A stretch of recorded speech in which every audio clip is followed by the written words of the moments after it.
আব্বা করে পাগল হয়ে যায়। মা আমিনা বাচ্চাদের জিজ্ঞাসা করে, এই ছেলেরা তোমরা সবাই বাড়ি আসলে, আমার মুহাম্মদ তো বাড়ি আসলো না, তোমরা কি মুহাম্মদকে জানো? বাচ্চারা বলে, ভালো করে চিনি না, তবে তাদের মতো একটা ছেলে মনে হয় মুহাম্মদ হবে। ওই ছেলেটা বাড়ি আসে না, ওই ছেলেটা বাবা বাবা করে কান্না করে। হযরত আমিনা দৌড়ে দৌড়ে চলে গেলে আমার নবীকে বুকে নিয়ে বললেন, বাবা মুহাম্মদ, ও বাবা কেন কেন?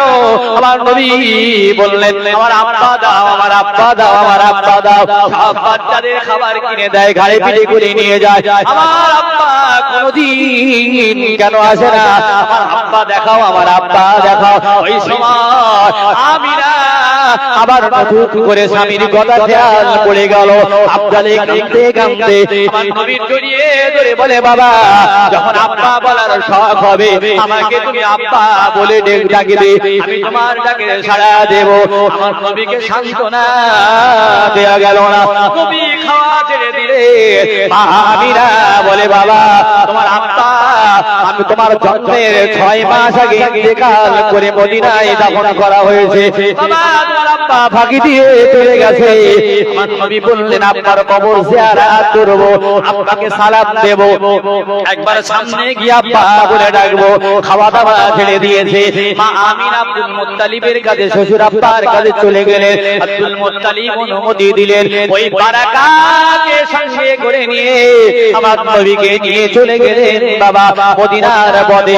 আল্লাহর নবীর আব্বার মাজারের কাছে গিয়ে বললেন, বাবা মুহাম্মদ, ওই যে গাছের নিচে তোমার আব্বা শুয়ে আছে। আমার নবী লাফ মেরে ঝাঁপ কেটে গিয়ে আল্লাহর নবী আব্বার কবরটা পালা করে কাঁদতে লেগেছেন। আব্বা আমাকে চুমা দেবে না, আব্বা আমার কি কোলে নেবে না, কেন আমাকে পাগিয়ে দিয়ে তুমি চলে গেলে? আব্বা আমি তোমার সালাম দিতে এসেছি, আমার সালামের জবাবটা দাও। রাসূলুল্লাহ যখন সালাম দেন কাঁদে আর সে ওরা, ইন্না রাব্বাকুমুল্লাহু আল্লাযী খালাকাস সামাওয়াতি ওয়াল আরদ। আমার আল্লাহর আরশ কেঁপে গেল। আমার আল্লাহ বলে, যা জিবরাইল, আমার আরশ কাঁপে, আমার জমিন কাঁপে, আমি আল্লাহ সহ্য করতে পারি না। আমার নবীর কান্না আমি বরদাস্ত করতে পারি না। আমার হাবিবকে সরিয়ে নিয়ে যা, আমার হাবিবকে ওখান থেকে নিয়ে চলে আয়। হযরত জিবরাইল হাত ধরে টেনে টেনে কোলে করে নিয়ে মা আমিনার কাছে পৌঁছে দিলেন। আমিনা ওখান থেকে কাঁদতে কাঁদতে কাঁদতে বুকের ব্যথা, মনের কষ্ট চেপে আমার নবীকে নিয়ে উটের পিঠে করে চলে আসছে। কিছু দূর আসতে না আসতে আবওয়া নামক জায়গায় এসে হযরত আমিনা বললেন, বারাকা দাঁড়িয়ে যাও, বারাকা আমার যে পেটে বুকে বড় যন্ত্রণা হচ্ছে। বলতে বলতে জমিনের উপরে বাড়ির উপরে শুয়ে পড়লেন। ও বারাকা, এমন যন্ত্রণা আমার কোনোদিন হয়নি বারাকা, এমন কষ্ট কোনোদিন হয়নি। কারণ মনের ব্যথা, আমার রাসূলের কান্না আমার ঘরে ফিরে যায়। চিন্তা করতে করতে বুক যন্ত্রণা শুরু হয়ে গেল।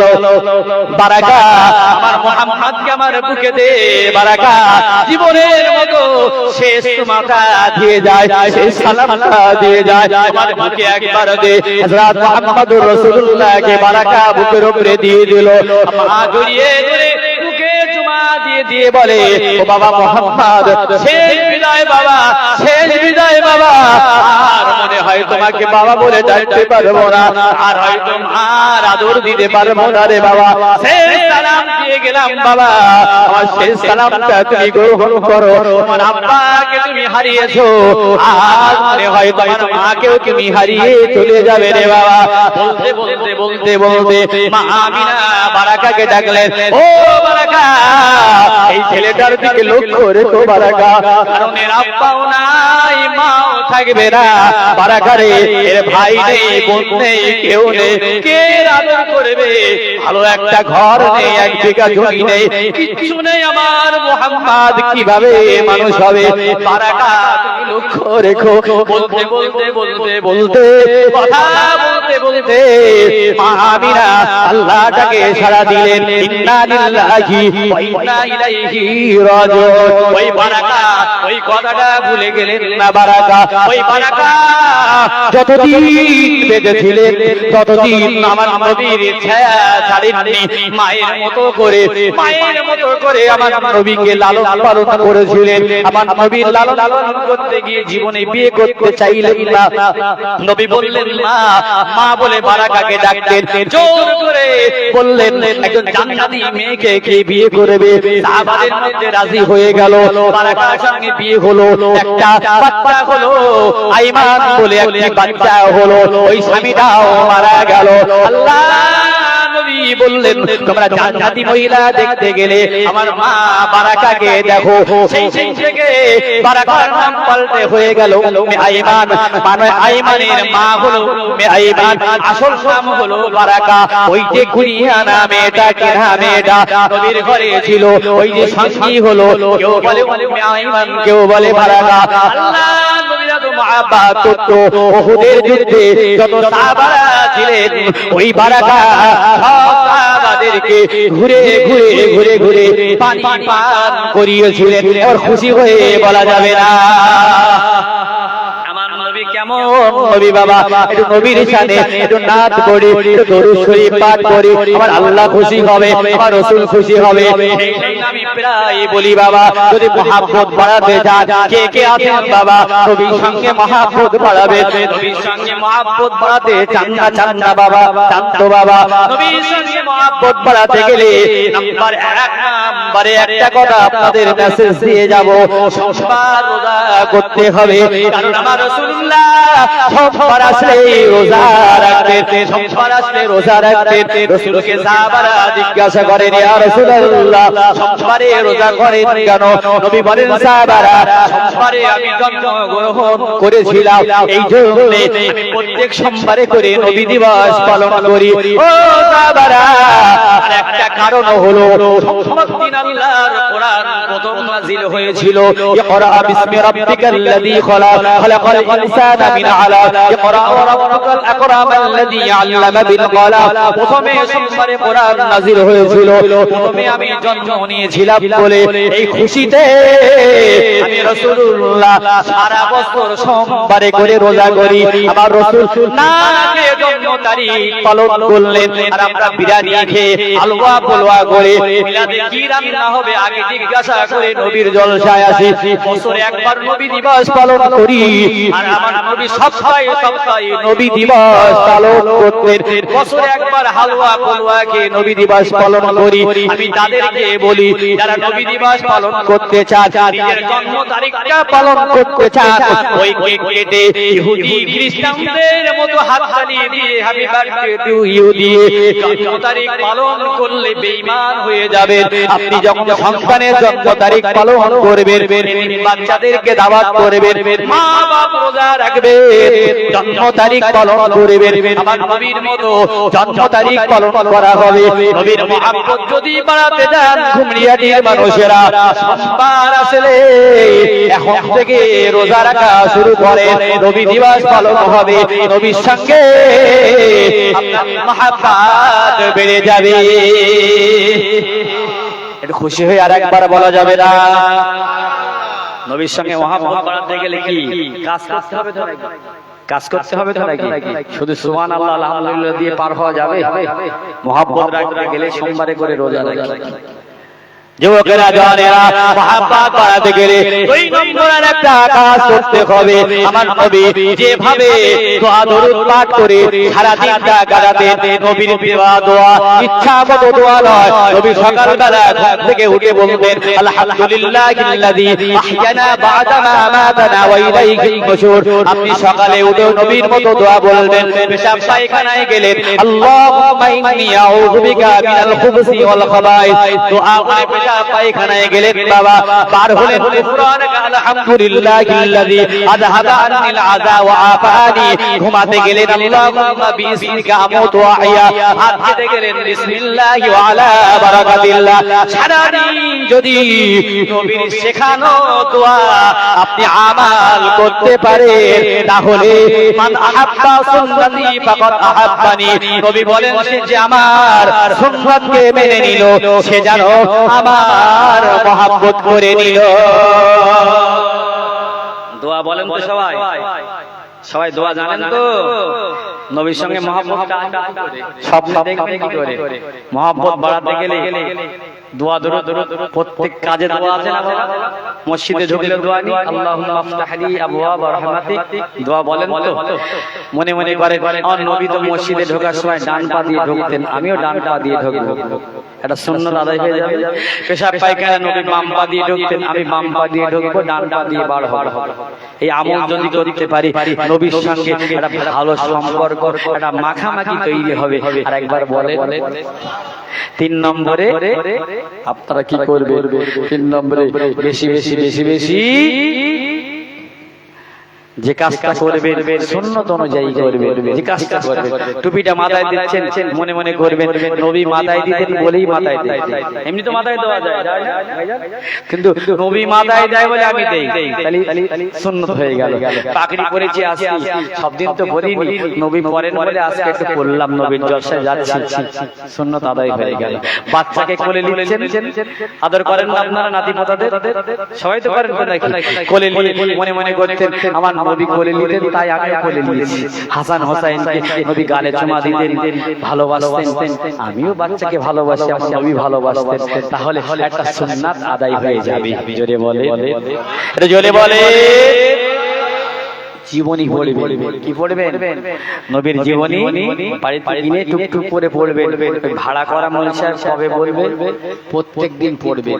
বদরের যুদ্ধ, উহুদের যুদ্ধ, খন্দকের যুদ্ধ আপনার জানা হয়ে যাবে, নবীর সঙ্গে সম্পর্ক তৈরি হবে।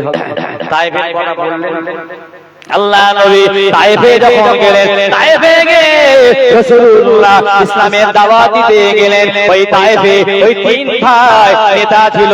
তায়েফ বিমানবন্দর থেকে 3 কিলোমিটার গেলে ওই জায়গায় কাদের বাড়ি? রাসূলুল্লাহ যখন গিয়েছিল তারা বাচ্চাদের লিলিয়ে দিয়ে আমার নবীর মারার জন্য বাচ্চাদেরকে লিলিয়ে দিয়েছিল। আল্লাহ নবী সাল্লাল্লাহু আলাইহি ওয়াসাল্লাম দেখলেন বাচ্চারা তাড়া করে করে আমার নবীকে মারে, তাড়া করে করে মারে।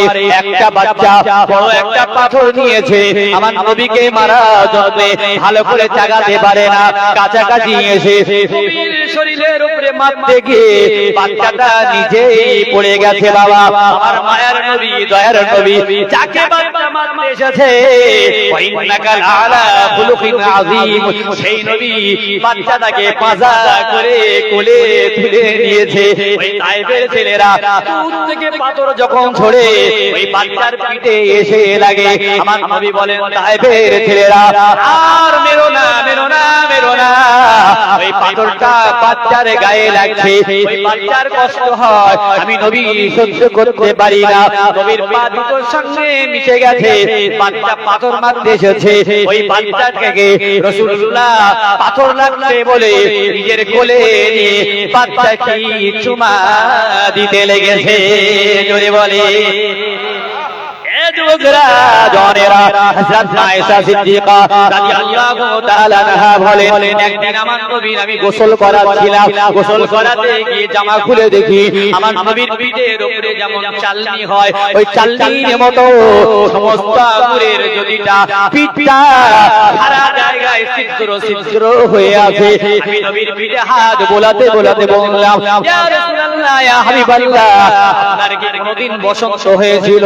আপনার কি কোনদিন কষ্ট হয়েছিল? নবী বললেন, আয়েশা, আমার আল্লাহ বসন্ত রোগ, কষ্ট রোগ নবীদের জন্য হারাম করে দিয়েছে, নবীদের হবে না। হযরত আয়েশা বললেন, ইয়া রাসূলুল্লাহ, আপনার নূরের বদনে এমন দাগ হলো কেমন করে?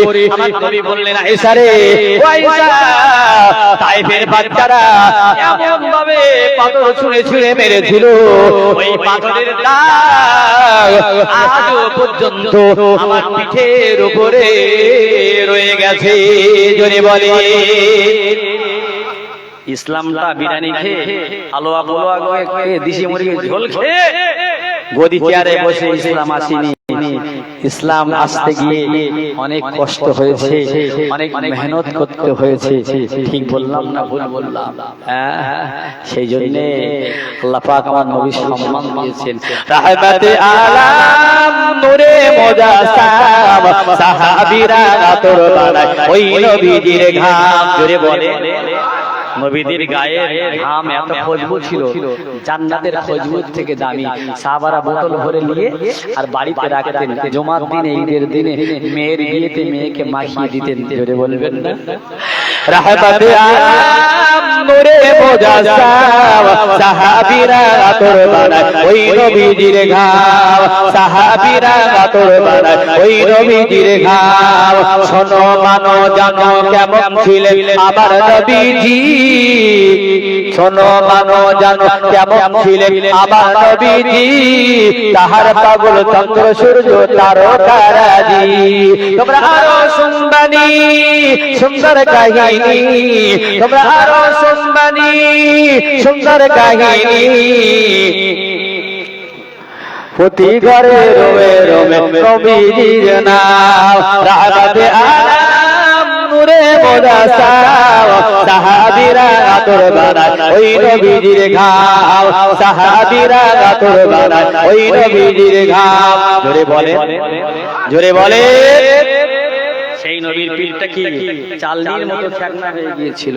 আল্লাহ নবী সাল্লামকে যারা লেলিয়ে দিয়েছিল, মেরেছিল, তিন ভাই এক জায়গায় বসে মদ খাচ্ছিল। নবীকে মারার পরে খুশিতে আল্লাহ তরফ থেকে কিতাবের মধ্যে এসেছে, হঠাৎ আগুন ধরে গিয়েছিল। আগুন ধরে গিয়ে সবাই পানি দিয়ে নেভানোর চেষ্টা করছে, কিন্তু আগুন নেভানো গেল না। কারণ নবীর সাথে যারা দুশমনি করে আল্লাহ পাক তাদের কলিজায় আগুন লাগিয়ে দেয়। কোথায় লাগিয়ে দেয়? কলিজায় আগুন লেগে গেছে, ভিতরে আগুন লেগে গেছে। তিন ভাই এক জায়গায় পুড়ে পুড়ে ছারখার হয়ে জাহান্নামে আল্লাহ পাক তাদেরকে পাঠিয়ে দিলেন। আরেকবার চিল্লে বলেন সুবহানাল্লাহ, সুবহানাল্লাহ। তাই নবীর মহব্বত বাড়াতে গেলে কি করতে হবে? 3 নম্বরে নবীর জীবনী বেশি করে কি যদি আদায় করেন সব জানতে পারবেন। তাহলে জীবনী কি ঘরে কিনবেন, পড়বেন। আছে তো জীবনী সবার বাড়ি? একজন হাত তুলেন দেখি আমার বাড়ি জীবনী আছে, নবী পড়ার দরকার নেই। বলেন 60 বছর 70 বছর হয়ে গেল, কপাল পোড়া, কপাল পোড়া। কিন্তু 60 বছর 70 বছরের মানুষের গালি দেওয়া, গালি দেয় এটা আমরা জানি, আছে না? বিড়ি খাই জানি, এখনো গান শুনে জানি, এখনো টাস খেলে জানি, হ্যাঁ এখনো আখলাক বদলাতে পারি। 60 বছরের বয়স্ক মুরব্বি, কিন্তু 60 বছর বয়স হয়ে গেল, নবীর একটা জীবনী মিলাদ থেকে ঘরে কিনে আনবে, কপালে নসিবে জুটিবে। ঠিক বললাম না? বললাম। নবীর মহব্বত বাড়াতে গেলে নবীর জীবনীটা ঘরে ঘরে আনবেন তো ইনশাআল্লাহ, কিনবেন তো ইনশাআল্লাহ। বলেন তো ইনশাআল্লাহ। আর নবীর প্রতি বেশি বেশি দরুদ পাঠ করবেন। কি পাঠ করবেন? সবাই দরুদ শরীফ পড়েন না? সিজনে পড়েন? রাগ করছেন? মিলাদে পড়ি, কলমাকারীর মজলিসে পড়ি, হুজুররা মিলাদ করলে পড়ি না? এশার পরে 100 বার, ফজরের পরে 100 বার আমলটা করেন, দরুদের আমল। দেখবেন নবীর সঙ্গে আপনার একটা সম্পর্ক তৈরি হয়েছে। আপনার সঙ্গে আল্লাহ পাক দিদার নসিব করে দেবেন। বলেন সুবহানাল্লাহ। 100 বার করে কখন পড়বেন? এশার পরে। আর বলেন 5 মিনিট করে 10 মিনিট সময় লাগবে, পড়া যাবে না? আমার আল্লাহ নিজেই দরুদ পড়তেন, ইন্নাল্লাহা ওয়া মালাইকাতাহু ইউসাল্লুনা আলান নবী ইয়া আইয়ুহাল্লাযীনা আমানু সাল্লু আলাইহি ওয়া সাল্লিমু তাসলিমা। নবীর উপরে আল্লাহ সব সময় দরুদ পাঠ করেন, কারণ আমার নবীকে আল্লাহ হাবিব বলেছেন। কি বলেছেন? হাবিব মানে হলো বন্ধু, ওই বন্ধু যার প্রশংসা আল্লাহ নিজেই করেন। আর খলিল মানে ওই বন্ধু যিনি আল্লাহর প্রশংসা করেন। ইব্রাহিম খলিলুল্লাহ ছিলেন না? খলিল মানে ওই বন্ধু যিনি আল্লাহর প্রশংসা করেন, আর হাবিব মানে ওই বন্ধু যার প্রশংসা আল্লাহ নিজেই করেন। আরেকবার বলেন।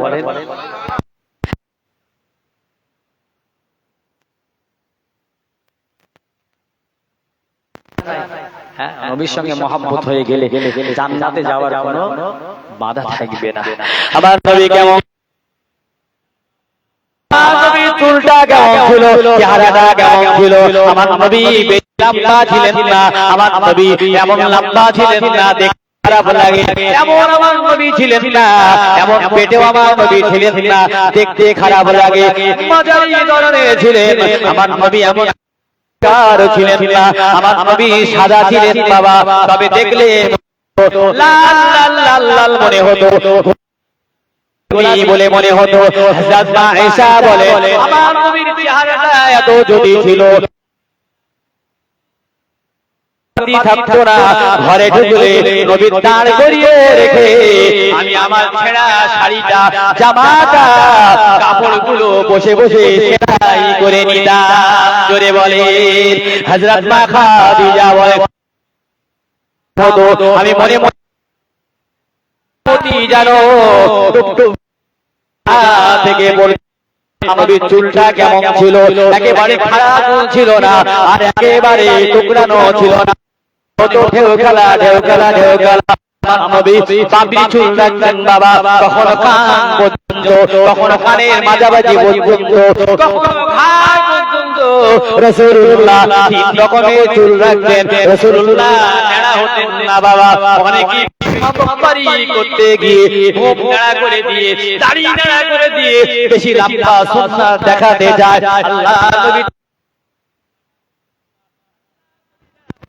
করেছেন, আল্লাহ পাক চুল নিয়ামত দিয়ে চুল রাখতে বলেছেন তিনটায় যায়। আল্লাহ নবী দুই সময় নেড়া হতে, একটা হলো হজের সময়, একটা উমরার সময়। বাকি রবি আমার নেড়া হতে না বাবা। আল্লাহ নবীর চুলটা দেখলে মনে হতো ঢেউ খেলা ঢেউ খেলা। আল্লাহ নবীর দাড়ি কেমন ছিল, অনেকে লেলিন দাড়ি রেখে দিয়েছে বাবা, অনেকের দাড়ি বোঝা যায় না, বলে দাড়ি রাখা সুন্নাত তাই রেখেছি। না না না, দাড়ি রাখা সুন্নাত, কিন্তু এক মুষ্টি রাখা হলো ওয়াজিব বাবা, এক মুষ্টি দাড়ি রাখতে হবে। নবীর দাড়ি কেমন ছিল, সাহাবারা জোহরের সময়, আসরের সময় নবী যখন নামাজ পড়াতেন, আমরা তাকিয়ে তাকিয়ে দেখতাম নবীর দাড়িটা এরকম নড়ানড়ি করতে। আমরা বুঝতে পারতাম আল্লাহ নবী জোহর আসরের নামাজেও কিরাত পড়ে। অনেক আহলি হাদিস হয়েছে নামাজে নাকি কিরাত পড়া যাবে না, কিরাত পড়া যায় না, কিন্তু আমার নবী কিরাত করতেন। ওই দাড়ি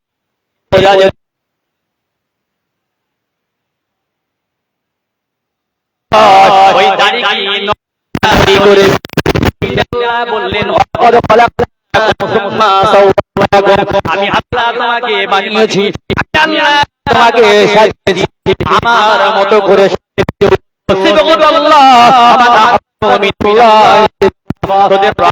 দেবার ইচ্ছা হচ্ছে।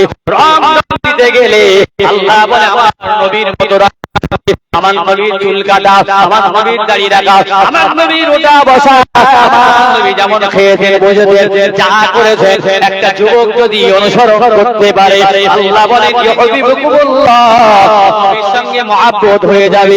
নবীর সঙ্গে মহব্বত হয়ে গেলে ওয়াগফিরু লাকুম যুনুবাকুম, আল্লাহ ওই যুবকটার মাফ করে দিয়ে আল্লাহ জান্নাত দিয়ে দেবেন। জোরে বলে আমাদের ছেলে পেলে অনেকে আবার ছেলে না বোঝা যায় না, সামনে পিছন বোঝা যায় না, এমন জামা কাপড় মেয়েদের ওড়না গায়ে দিয়ে আছে না বাবা। একজন হেডমাস্টার ক্লাস 5 এ গিয়ে বলছে, বাবা এমন একটা জিনিসের নাম বলো, একটা জিনিস 4-5-10 জায়গায় অন্য অন্য নামে ব্যবহার হয়, একটা জিনিস কিন্তু আলাদা আলাদা নামে ব্যবহার হয়। একজন বলছে, স্যার পানি, পানি নদীর পানি, সমুদ্রের পানি, সমুদ্রের পানি, নদীতে গেলে নদীর পানি, খালে গেলে খালের পানি, বিলে গেলে বিলে পানি, খানায় গেলে খানার পানি, এক এক রকম বলছে বাচ্চাদের খেল খেল। একজন বলছে, স্যার চুল চুল মাথার চুল, মাথার চুল একটু নিচে লাভলে ভুরু চুল, তার একটু চোখের পাতার চুল, তার একটু নিচে লাভলে হয়ে যায় সে চুল খুব হয়ে যায়, তার একটু নিচে লাভলে কি দাড়ি হয়। তো চুল এক এক জায়গায় লাগালে কি এক এক নাম হয় না। স্যার বলছে আর নিচে লাগার দরকার নেই, তুই যতদূর বলেছিস ওই পর্যন্ত ঠিক। আমাদের যুবকেরা কোনটা মাথা, কোনটা হাত, কোনটা প্যান্ট আর কোনটা জামা বোঝা মুশকিল। ঠিক বললাম না ভুল বললাম? ও প্যান্ট পরে ঘুরে বেড়াচ্ছে গায়ে, না জামা পরে ঘুরে বেড়াচ্ছে? এখনো যদি যুবকেরা আখলাক না পাল্টায়, একটা কথা ভাবতে হবে, অন্যায় কাজ করে, খারাপ কাজ করে, অসৎ পথে চলে অন্তরের ভিতরে, দিলের ভিতরে শান্তি আনা যায় না। শান্তি আনতে গেলে, শান্তি পেতে গেলে নবীর তরিকায় যদি চলতে পারি, রব্বানা আতিনা ফিদ দুনিয়া হাসানা ওয়া ফিল আখিরাতি হাসানা, আল্লাহ দুনিয়াতেও আমাদেরকে শান্তিতে রাখবেন, সুখে রাখবেন, মরার পরেও আল্লাহ পাক আমাদেরকে শান্তি দেবেন, জান্নাত নামক জায়গা দান করবেন। একবার বলেন না সুবহানাল্লাহ। সামান্য সময় একটু অপেক্ষা করার সময় নেই। আমার নবী পাক কেমন ছিলেন, নবী পাক কেমন হাসতেন বাবা, আমরাও হাসি, হাসির জন্য কেলা বেজায় হা হা হা হা করে হাসি, অনেকেই হেসে হেসে শুয়ে পড়ে। এই হাসিটা হলো হারাম হাসি বাবা, সাবধান করে হাসবেন না। আমার নবী মুস্কি মুস্কি হাসতেন বাবা, মুস্কি মুস্কি হাসতেন। এই মুস্কি হাসাটা হলো সুন্নাত। আমার নবীর দেখি মনে হতো নবী সব সময় যেন হাসছে, মুখে যেন হাসি লেগে আছে। হাসতে হয় না, কিছু মানুষকে দেখবেন কথা বললে মনে হয় হেসে হেসে কথা বলছে, এটা হলো সুন্নাতি হাসি। এইভাবে যদি আপনার মুখটাকে তৈরি করতে পারেন, ওই পাঁচের মতো বেঁকিয়ে রাখবেন না, মুখটা যদি হাসি মুখ রাখতে পারেন, আমার নবী বলেন অধিকা সাদাকা, যে হেসে হেসে কথা বলে আল্লাহ প্রত্যেক কথায় এক একটা সাদকা দেওয়ার সব আল্লাহ তার আমল নামায় লিখে দেন। জোরে বলে। তাহলে হেসে কথা বললে লাভ না লস? হেসে কথা বললে সাদকা সব। আমরা বন্ধনের চিন্তা করব না, সপ্তাহে লোন আছে 30,000 টাকা, নাতির জন্য ঘর করে রেখেছি, মেয়ের ছেলের ঘরের চিন্তা, জমির চিন্তা, সবার দোকান হলো, মেয়ের বাচ্চারা হলো না, লোন তুলে ওই চিন্তায় ওর মাথা খারাপ। হ্যাঁ, লুঙ্গি মাঝে মাঝে গাড়ি গাড়ি ঘুরে যাচ্ছে, তো হাসবে কখন? ঠিক বললাম না? আমি জিজ্ঞাসা করছি, ফার্স্ট কাতারে নামাজ পড়ে, এখানে কালো হয়ে আছে, বিরাট নামাজি, মক্কা মদিনা থেকে হজ করে এসেছে। চাচাজি খবর শুনলাম আপনি নাকি 5-7 লাখ টাকা লোন নিয়েছেন। বলে কি করবো বল দিনি? এই যে এরা যা করে কামলা, যদি কিছু করে না দেয় ভবিষ্যতের ঘর বাড়ি করতে পারবে। তা আমি বলছি বেশি কথা নাই, আপনার সঙ্গে পারা যাবো না। তুই আবার কবে মৌলভী সাহেব হয়েছিস? আমি তো জানি কোথায় পড়াশোনা মৌলভী সাহেব শিখেছি যাবার। ও বাবা, ফতোয়া শিখে গেছিস? আমরা মক্কা মদিনায় গেছি, আমাদের ফতোয়া দিচ্ছিস? মক্কা মদিনায় গেছি না, আবার এবার ওমরা করে আসি। বললাম চাচাজি আপনার কাছে তো পারা যাবে না, বয়স বেশি, তবে নাতি পোতা ছেলের জন্য লোনে ঘর করছেন, তো আজকে বাড়ি গিয়ে ডাকে, ডেকে বলেন এই যে লোনের টাকা দিয়ে, বন্ধনের টাকা দিয়ে বাড়ি ঘর তো করেছি, আল্লাহ তো আমার মানে কোটি কোটি কোটি কোটি কোটি কোটি গোনা দিয়েছে। এই আমি মরে যাওয়ার পরে তোরা সবাই মিলে একটু গোনাগুলো ভাগ ভাগ করে নিবি, সবাই মিলে। আমি কত নিয়ে যাবো, সবাই পারবি তো ভাগ করে নিতে? জিজ্ঞেস করবেন তো যাদের জন্য সুদ ঘুষ খাচ্ছেন, তারা আপনার গোনার ভাগটা নেবেন কি নেবেন না? চাচাজি তেমন জ্ঞান পেয়ে গেছে, তো এই কচি ছেলে মানুষ হতে পারে, ঠিক বলছে তো। আমি যাদের জন্য এত গোনা করাচ্ছি, কাবায় হাত দিয়েছি, লাভ হয়নি, তারা তো গোনার ভাগ কেউ নেবে না। কি গো নেবে? আমরা যারা বন্ধন নিয়ে বসে আছি, আমাদের গোনার ভাগ আমাদের সন্তান নাতি পুতি যাদের জন্য করছি, ওরা ভাগ নেবে না? একটু কথা বলে, শুধু স্যাম্পল দেখিয়ে গেলে হবে না, একটু নিজেকে ভাবান, একটু নিজেকে চিন্তা করেন। আপনি যদি বন্ধনের চিন্তা করবেন তা হাসবেন কখন? ওসব থেকে দেনা থেকে মুক্ত থাকেন, অটোমেটিক দেখবেন আজ থেকে আমল শুরু হয়ে যাবে। কথা বললেই প্রত্যেক কথায় সাজগা বার হয়ে যাবে, হাসি বার হয়ে যাবে। মানে কি বলছে হাদিসে বলছে হাসি, এই হাসিটা হারাম। এই হাসি যদি কেউ নামাজের মধ্যে একবার আওয়াজ করে বার করে, নামাজটা বরবাদ, ওযুটা বরবাদ। এই হাসি বেশি মানুষ হাসে না। এই হাসি কি হারাম হাসি। মুখটা হাসি মুখে রাখেন, মাঝে মাঝে ফিক ফিক করে হাসেন, সাজদা দেওয়া সওয়াব পাওয়া যাবে।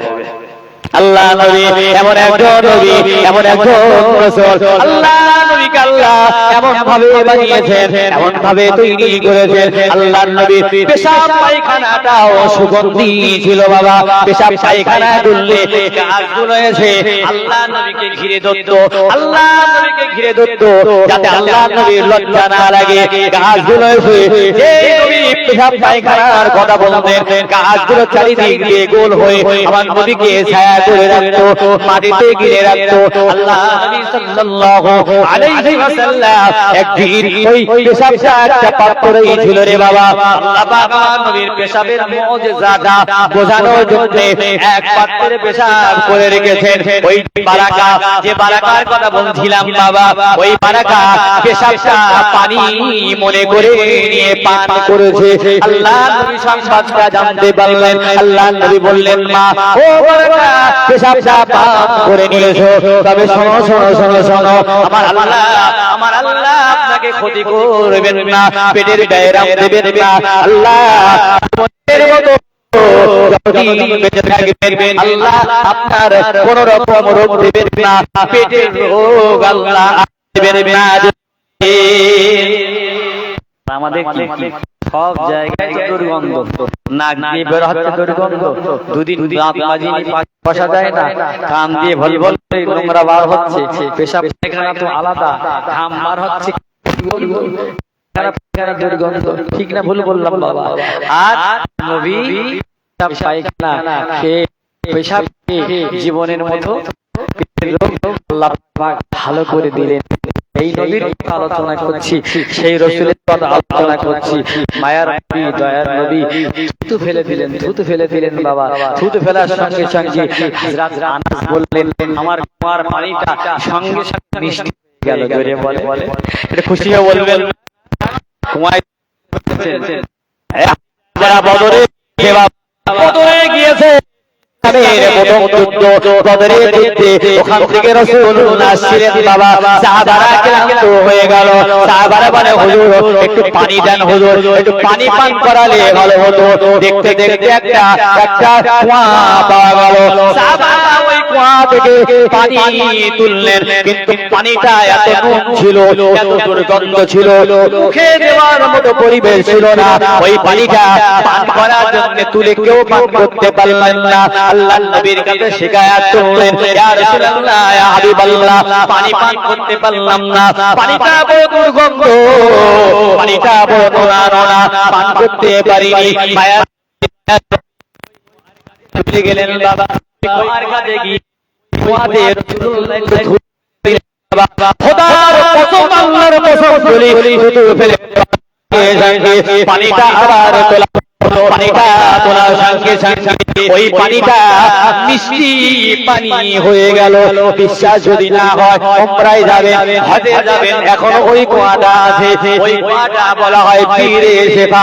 ওই পানি নেওয়ার জন্য হাজী সাহেবদের লাইন পড়ে যায়। বোতলে যারা চালাক, যারা বদরে যায়, ওই জায়গা থেকে পানি নিয়ে আসে বাবা। যাদের কঠিন কঠিন বিমারি, নিয়াতে ওই পানি পান করলে রাসূলের থুতুর বরকতে আল্লাহ ক্যান্সারটাও ভালো করে দেয়। আর আমাদের কি কত অহংকার, তাকব্বুরি, হ্যাঁ কি ব্যাপার, একটু ভাই ভাই বেশি টাকা হয়েছে, একটু গাড়ি বাড়ি হয়েছে, হ্যাঁ এসি গাড়ি থাকি, এসি ঘরে থাকি, হ্যাঁ ওখানে গিয়ে বলবো, ওখানে গিয়ে বলবো, করি না বলে তাই ওখানে যাবো না, সেই ভ্যান চালায় ওর পাশে গিয়ে বলবো, হয় না হ্যাঁ। আর আমার নবী কেমন ছিলেন জানেন? মানে কাফের মুশরিকরা দ্বিধাগ্রস্ত হয়ে যেত। নবী যিনি হবেন, সামনে ফেরেশতা থাকবেন, পিছনে ফেরেশতা থাকবেন, স্বামী মানে নবী যিনি হবেন, জান্নাত থেকে প্লেটে করে খাওয়া আসবে, এসি ঘর হবে, বিরাট অট্টালিকা হবে, ভাবধারা আবার আলাদা হবে, কারোর সাথে মিশবেন না, একা একা চলবেন। আমাদের যেমন দেশ গ্রামে সামান্য একটু উপরে পোস্টে চলে গেলে সামনে গাড়ি পিছনে গাড়ি, আমার পাহারা থাকে না বাবা, আছে না নেই? সব জায়গায় আছে না? আর নবীর কোনো পাহারা নেই, ফেরেশতা গার্ড দেয় না, কিচ্ছু না। আমাদের মতো বাজারে যায়, আমাদের মতো খায়, সবার সাথে বসে থাকি। এই নবী হতে পারে? নবী মানে তার নেতা হলে তার কোয়ালিটি আলাদা হবে, হবে না? কিন্তু নবী তো একদম সবার সাথে মেশে। আগন্তুক ব্যক্তি কেউ নতুন করে এসে দেখলে যে দলের মধ্যে নবী কোনটা চিনতে পারত না, জিজ্ঞাসা করতে হতো, মা মিনকুম মুহাম্মদ, বলো তোমাদের মধ্যে নবী কোনজন? নবী এমন ভাবে সাধারণ মানুষের সঙ্গে সবার সঙ্গে মিশে মিশে চলতেন। খোদার কসম, এমন মানুষ যেন আমরা হতে পারি, সবার সাথে চলবো। গরিব ধনী, রিকশাওয়ালা, ঠেলাওয়ালা, গরিব মানুষ, কালো মানুষ, সাদা মানুষ, আল্লাহ তো দিয়েছে বলে অহংকার যেন না আসে, অহংকার যেন না আসে। মিশে মিশে চলবো। চলবেন তো বাবা? নবী যেমন জিন্দেগি করেছেন আমার নবী, তারপরে পৃথিবীর শ্রেষ্ঠ মহামানব ছিলেন। একবার জোরে বলেন না সুবহানাল্লাহ। কোরআনেতে নবীর শান মুনাফিক চেনে না, কোরআনেতে নবীর শান মুনাফিক চেনে না। ঈমানদার দিওয়ানা যেতে চাই মদিনা, ঈমানদার দিওয়ানা যেতে চাই মদিনা। রওজা জিয়ারত করতে যে যাইবে মদিনা, রওজা জিয়ারত করতে যে যাইবে মদিনা। শাফাআত করবেন দয়ার নবী হাদিসে ঘোষণা, তাই তো আসি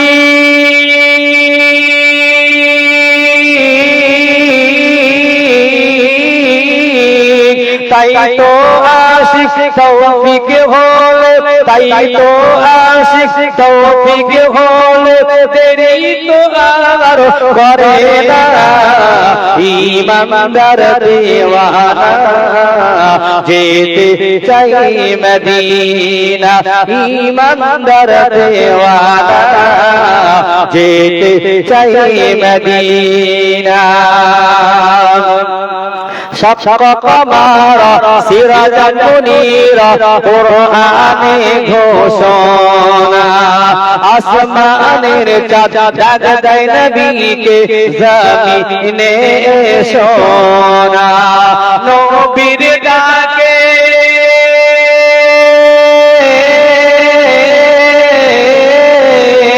নবীর ডাকে আসমানের চাঁদ টুকরা হয় দুই খানা। ঈমানদার দিওয়ানা যেতে চাই মদিনা, ঈমানদার দিওয়ানা যেতে চাই মদিনা।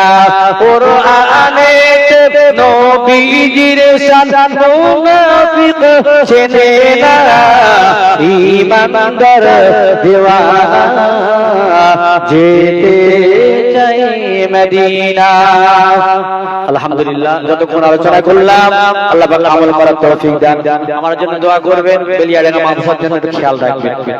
ওয়া আখির দাওয়ানা আলহামদুলিল্লাহি রাব্বিল আলামিন। আসসালামু আলাইকুম ওয়া রাহমাতুল্লাহি ওয়া বারাকাতুহু।